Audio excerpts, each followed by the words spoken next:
Hello, welcome back to Mr. Weed and Maths. We are carrying on with the similar topic we were just looking at of product of primes, but this one is called highest common factor, and we're only going to focus on highest common factor in this video so we can get it right and not worry about the other thing it's associated, which will be in the next video. Okay, so this is just highest common factor, and we're going to look at that between 36 and 90.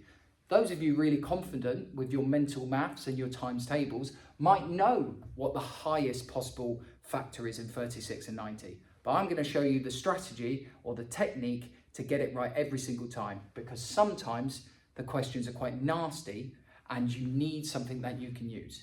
So the way we're going to go about this is by breaking them down with product of primes, and then we're going to use something called a Venn diagram to help sort out everything. So start off by breaking down your 36. I'm going to break it down to be 6 and 6, and then we've got a 2 and a 3. And then I can break the 6 down to be a 2 and a 3 as well. I'm going to write it as a multiplication of all the numbers with no indices, and this will become clear in a second. And then I've just wrote it in ascending order as the numbers get bigger. Then I'm going to do the same with 90. So I'm going to break down 90. Let's go for 9 and 10. And then we get 3 and 3. And break down 10 to be 2 and 5. And then I'm just going to write them also in ascending order.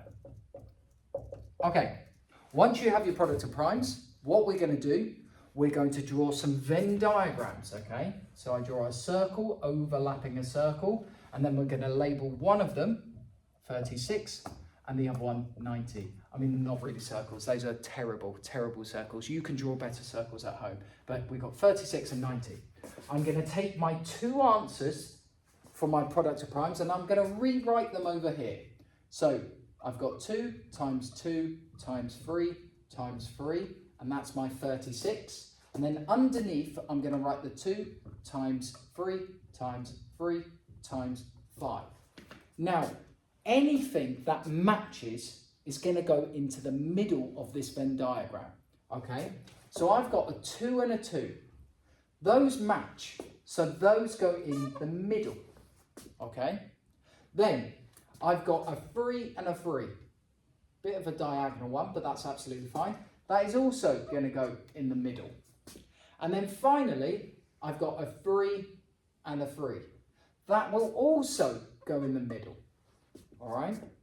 Now, once we've got them, the leftover bits can be written in the Venn diagram here. That 2 that was left over on the top goes there. And the 5 that was left over goes on the right-hand side over here. Okay. But for highest common factor, we only care about the middle here. And what you're going to do with all of those numbers, you're going to times them together to get the highest common factor. So we got 3 multiplied by 3 multiplied by 2, and that is going to be 3 times 3 is 9, times it by 2 is 18. So the highest common factor for 36 and 90 is 18. And there we go, there's our lovely technique. I think we've got time to do one more, so just going to rub this out, and we're going to do one more pair of numbers and see if we can get this rolling. So,